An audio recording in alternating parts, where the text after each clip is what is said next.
کیا نہ انہوں نے ہر قسم کا استبداد شہریار افریدی کے ساتھ، شاندانہ گلزار کے ساتھ، علی محمد خان کے ساتھ، شبلی فراز کے ساتھ، عمر ایوب کے ساتھ، ضلع کے ایم این اے انور تاج کے ساتھ، علی امین گنڈپور کے ساتھ،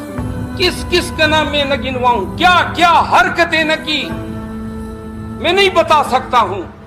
کہ دونوں ہاتھوں سے ان کو اس طرح ہاتھ باندھ کے چھتوں سے ان کے ہاتھ باندھے جاتے تھے زنجیر پہ اور 8-8 گھنٹے کھڑا رکھا جاتا۔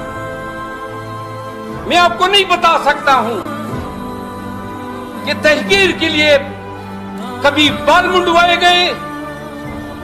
اور کبھی گھسیٹا گیا۔